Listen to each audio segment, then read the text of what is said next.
Good morning. I'm Nancy Hall-Behrens, Director of Congregational Life here at Westminster. Today I want to talk about summer reading. I've been doing a lot of reading this summer, most recently 3 books for 3 different church groups, books which are all very different from one another.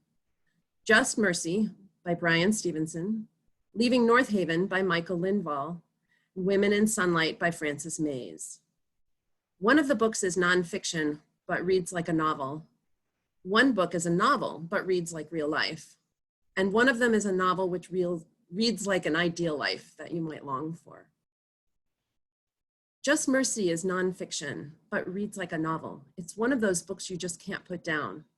It is the powerful real life story of African-American attorney Brian Stevenson, whose entire legal career has been dedicated to defending prisoners on death row who have been wrongly convicted.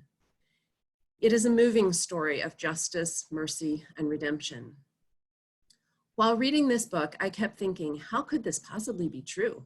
How could this have happened so recently? But oh my, wow, that was real. I knew intellectually that there was injustice in the judicial system, but I never felt it so personally as reading the stories of the people told in this book. As I read about the challenges and frustrations Stevenson faced trying to defend those wrongly accused, a line from a prayer by Scottish theologian Philip Newell popped into my head and into my heart. A line which I had never understood until I read Just Mercy: to be angry for love.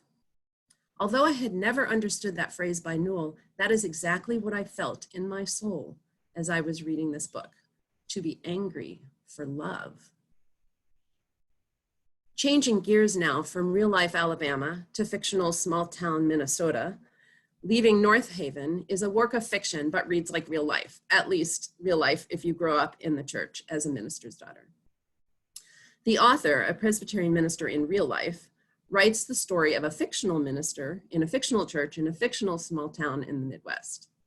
But as the author explains in the preface, there is truth in fiction. The tales he tells may be fiction, yet fiction is always cloth woven of the threads of real life stories. And his fictional alter ego says of the decade he has spent in the small town church where he serves, "This decade and the cast of characters with whom we have played it out have proved a subtle drama, a play that demands close watching.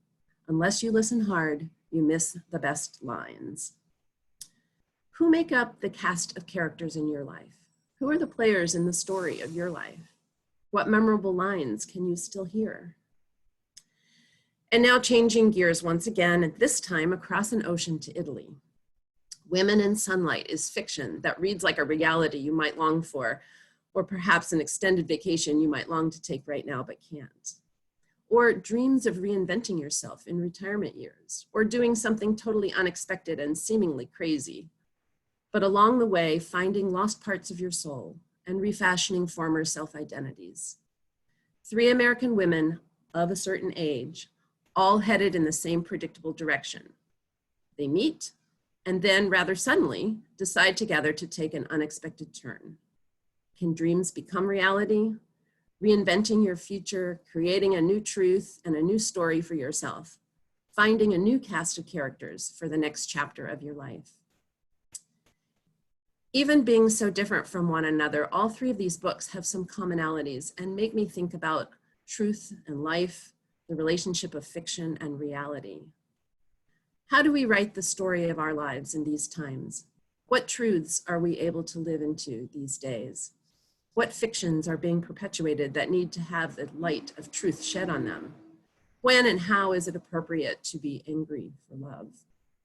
Who are the characters in the story of your life, in our collective lives right now? Who are the heroes, the villains, the wise counselors, the soulmates, the friends, family, coworkers? And what character do we play in the lives of others?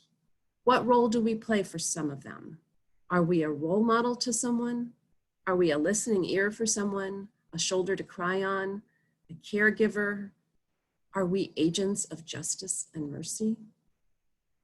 What role do you play? And what's the next chapter for our country, our church, ourselves?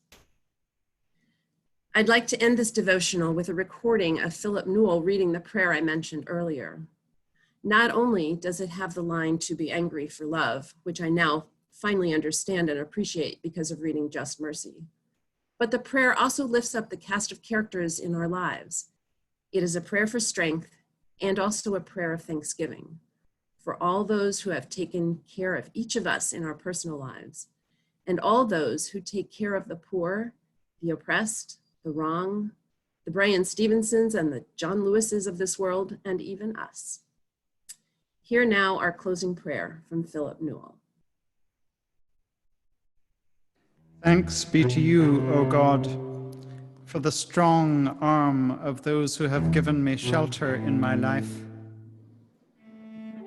who loved me from the womb and carried me as a child,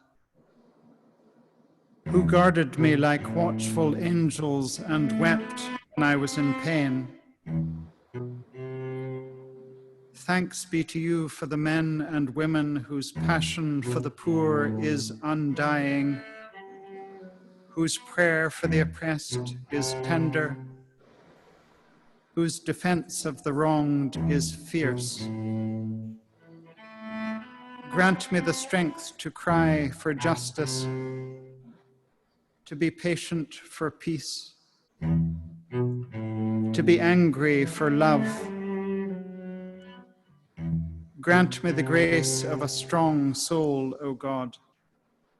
Grant me the grace to be strong.